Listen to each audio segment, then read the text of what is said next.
thing that's happening. Another thing that's happening. Another thing that's happening. While people are doing this reset, especially people who. Raw Dog, Beverly Hills, California, 666. OMG. What's that number again? 424. Beverly Hills, though, it's listed as Beverly Hills. It is. Called Beverly Hills. Well, yeah. I mean, we're fancy now. Next to all the Persian attorneys. Hey, are we on the air? Yeah. Are we on? Are we? Oh, shit. How could you say that? How could you have that mentality? Okay, so let's see where I am. Cancel. That actually might be funny to keep some of that in. Oh, shit. It's Friday. Hey, everyone. Friday. It's our first free weekend. I'm super excited that all of you people who are pretending that you are employed. How should be like, look, even if you can't get a job, lie to your family, still leave the house every day with your briefcase, but just go to the park or mall for 8 to 9 hours a day, come home, just shave, put on a tie, and leave the house so that your neighbors and family... First, like, free mask off weekend kind of thing. That's right. No, I'm sorry.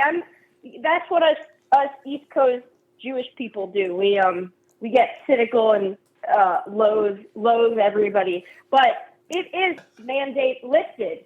So I actually was in a Bloomingdale's. I was in a Bloomingdale's picking up my, summer wardrobe. And there was a line. Everyone was still keeping their distance. But I looked around and I saw women my age, basically, all normal, no masks. I looked around. I couldn't believe it. So I actually took mine off just to see what it would feel like. Ah! Did it feel like you were naked? It felt like hedonism, Jerry Springer, all-inclusive resort, everybody out, masks off, faces out, let's get to it. Right. There is this feeling of, like, nakedness that you get. Mm-hmm. Like, I mean, it feels like you're exposed. I'm happy with it. I'm pretty much done with masks. I don't know. I mean, look, I was just in Texas before most people were vaccinated back in the early spring, like right after February. Masks were lifted the day I was there too. And there was a lot of shit talking all over the internet about have fun in Texas. You're going to catch COVID. It didn't happen.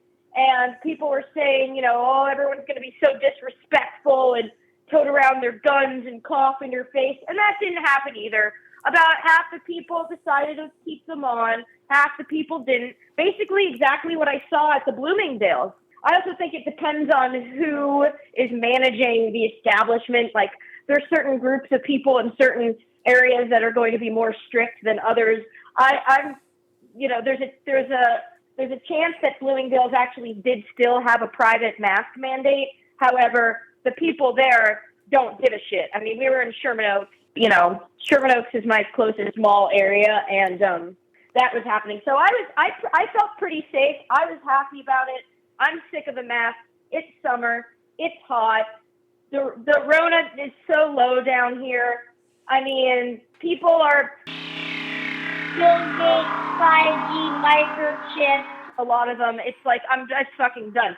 So it was nice getting to take that off like a regular person in that checkout line. Felt pretty good. That was my first time doing that in the establishment. You knew me the entire pandemic. I was doing really stupid shit. About 7 months ago, I was basically bleaching my groceries. I mean, I can't even imagine doing that kind of stuff again. I'm done. And besides, even if a store does have some kind of mask policy, if suddenly there's like 20 or 30 people in the store without masks, they can't really do anything about that. They couldn't tell these people to leave because there'd be another 20 people right behind them coming in. You can't enforce it anymore when the people overwhelm anybody who says no. It's kind of like the idea that if everyone in the prison stood up and walked out at the same time, there wouldn't be enough people to stop everybody. But no one's going to take that. Right. No one's going to take that initial risk of being like the first person to, hey, everybody, let's all get together and just walk out of here. Same reason why they'll wait for the martyr to rage quit the job first. And then all the little teammates afterwards will trickle out. You get a whole bunch of people in the same situation, in one place, in one room even, and everyone thinks it sucks, and it's a terrible situation, and all they need to do is all make the same choice at the same time and just say, fuck this. That's a union. That will never happen. Why doesn't that happen? It's a trip, right? Honestly, I think that people are pussies. Everybody's waiting for somebody else to do it first. That's every experience that I've ever had. Any place I've been to. Everyone's waiting for someone to do it first. There was one time in the past year where I actually said, fuck it, and I did it first. People followed me afterwards. Did you ever take like an intro psychology course in college and see a video about being a leader? Do you know what I'm talking about? I don't think so. Okay, so I don't think so. So the professor showed this video of a park, and a bunch of people like on a hill is hanging out, and one person stands up, and some music starts playing, and the dude starts doing some funky dance, and then some time goes by, and another person joins in, and immediately after that, everybody else starts doing some funky dance. So the idea is that it's not the first person, it's the second person to do it. That's the real leader. Mm-hmm. The guy who sees the thing going on and says, oh, okay, everybody else, come on, let's go. Without even trying, he didn't make an announcement about like, okay, everybody, it's time to dance. The second person just started doing it, and that encouraged everybody else to join in, or most of the people to join in. It's really interesting how that works.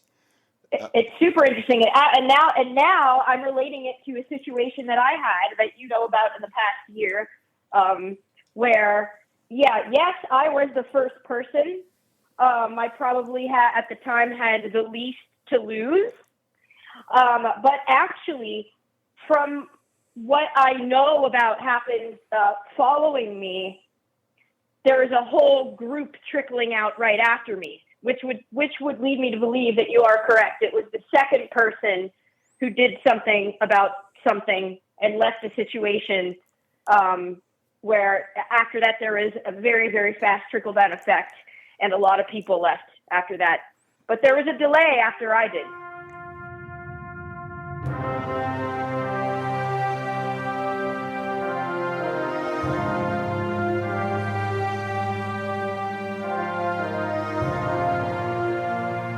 To that, we got our first Raw Dog Hotline voicemail that came through.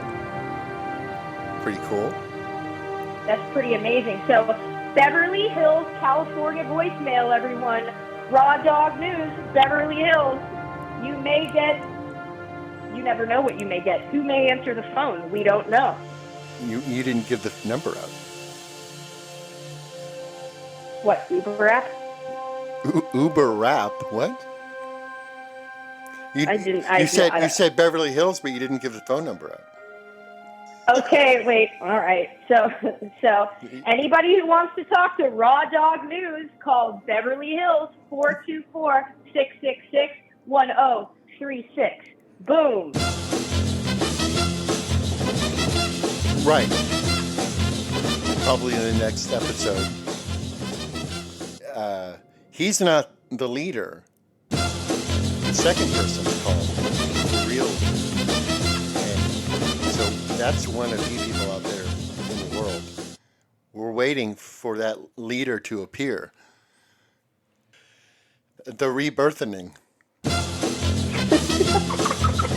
rebirthing. Oh shit! It's too early for this. It's way too early. All right, so yeah, that's it. Raw Dog News, and we will. Raw Dog News coming at you, legit. Super legit.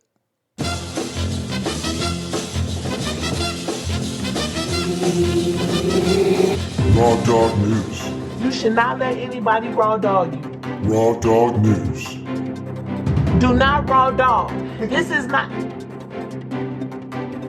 Raw dogging is not funny.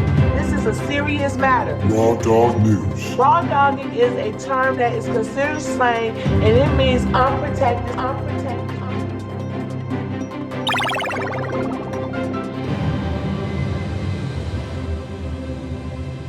Raw Dog News.